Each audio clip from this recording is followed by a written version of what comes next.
Dear organizers, dear ladies and gentlemen, thank you very much for a kind invitation to present at this year's symposium dedicated to brain imaging in COVID. My name is Ganna Blazhenets, and it's my pleasure to present you the work of our multidisciplinary and multi-department team at the University of Freiburg, Germany, on neocortical dysfunction and cognitive impairment in COVID-19, the prospective FDG PET study. The outbreak of 2019 coronavirus disease that is caused by SARS-CoV-2 virus has caused hundreds of thousands of deaths, and healthcare professionals struggle to properly manage those patients. Besides respiratory syndromes, relevant portion of inpatients develop disturbance of gust and olfaction, myalgia, encephalopathy, and other less common neurological symptoms. After noticing cognitive decline linked to COVID in few patients, prospective Freiburg near-COVID registry was established with the aim to explore this cognitive impairment. Patients with at least one new neurological symptom related to COVID-19 and PCR-confirmed SARS-CoV-2 infection were included. Exclusion criteria were premorbid neurological conditions, as for example, dementia and actual ICU treatment. Enrolled patients underwent neurological examination, cognitive test battery, CSF investigation, MRI, and FDG PET. Out of 41 screened patients, 29 were included with the most common neurological symptom being disturbed gust and olfaction. I want to additionally emphasize that the enrolled patients were affected severely enough to require inpatient but not ICU treatment. Cognitive performance was tested with Montreal Cognitive Assessment Scale, where the score lower than 26 of 30 points indicates pathological result.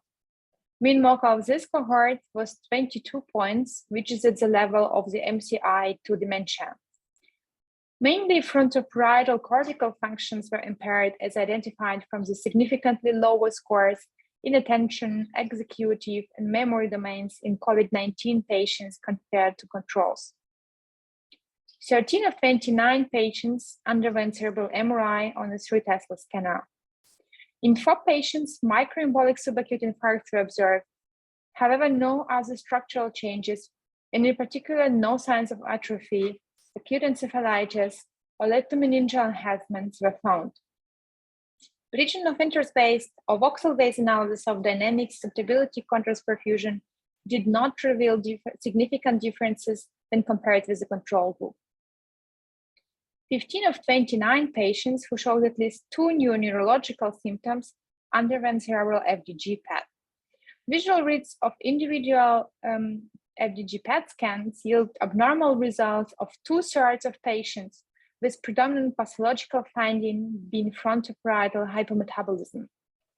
We did not observe any other pattern clearly suggestive of neurodegenerative disease that can serve as an alternative explanation of cognitive decline in these patients. Based on earlier studies demonstrating the superior value of disease-specific spatial covariance pattern for diagnosis, prognosis, and monitoring of various disorders, we employed principal components analysis, or shortly PCA, to explore whether spatial covariance pattern also exists in COVID-19. This approach is operating on the notion that localized disease process ought to engage multiple interacting brain regions that are widely distributed over the whole brain. And opposite the conventional regional or voxel-based statistical PET analysis, PCA offers additional advantage that does not require explicit definition of the reference region for count rate normalization, which is currently unknown. So for statistical comparison with our COVID group, we selected age-matched control patients scanned under identical conditions from our database in whom somatic CNS disorders were carefully excluded. By comparison of COVID patients to control cohort, we identified the so-called COVID-19 pattern, which shows highly significant separation between the groups. Here, voxels with the negative weights, showed in cool colors, involve extensive neocortical areas with regional pronunciation in parietal and frontal association cortices, and to a less extent caudate nuclei. Voxels with positive weights, indicated here in hot colors, show the regions with preserved metabolic activity. We found no convincing evidence of regional hypermetabolism. Visual reads of individual and group average images show no regions of obvious hypermetabolism like in autoimmune or viral encephalitis.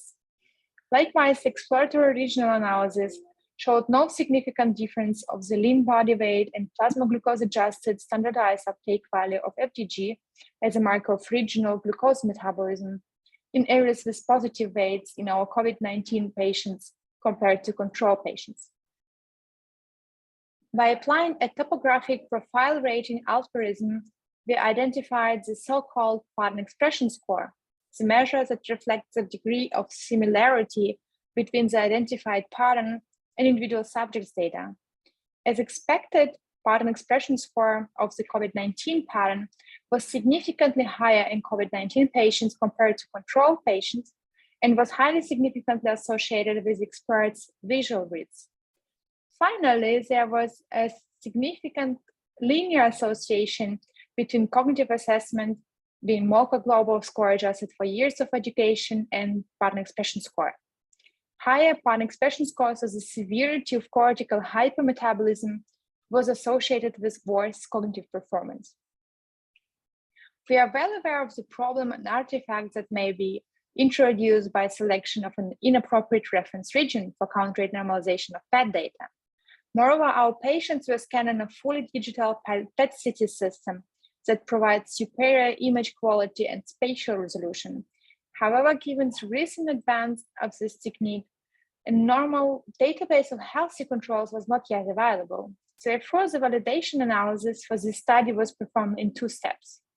First, we conducted conventional group analysis using SPM and white matter as a reference region. The pattern of widespread frontoparietal dominant neocortical hypermetabolism was very similar to the results of PCA. Second, we repeated the PCA analysis using different control group, namely age-matched healthy controls from the AGNI database. The identified covariance pattern is similar to the results of our primary analysis, albeit the differences between scanners introduce some additional deviation of signal. Cognitive impairment is a frequent complaint, and as I showed, it can be related to cortical hypermetabolism at the subacute stage of disease. However, it is unclear if these changes are reversible. So to study this, we reassessed FDG PET and also MoCA performance in 8 patients presenting for a follow-up in the chronic stage of disease, approximately 6 months after symptom onset. Compared to acute stage, we found an essential reversibility of decreased neocortical metabolism in frontoparietal and to less extent temporal neocortical regions. Of note, the present population does not represent the so-called long COVID, typically defined by long-lasting, not exclusively neurological complaints at least 4 to 12 weeks after symptom onset, since patients were enrolled into this prospective study based on new neurological symptoms at the subacute stage, and then follow up to investigate the reversibility of symptoms. In fact, 50% of patients did not have any more self-reported cognitive deficits at the time of the second examination. Correlation analysis revealed significant relationship between cognitive assessment and PET over the subacute and chronic stages. Moreover, performance in MoCA for 6 of 8 patients was still within the range of mild cognitive impairment. The expression of the COVID-19 related spatial covariance pattern at follow-up was significantly reduced compared to the subacute stage. However, in comparison to control patients, they still exhibited a slightly higher pattern expression. This, together with the residual hypermetabolism, indicated a shift toward normal levels, but not definite return in some patients.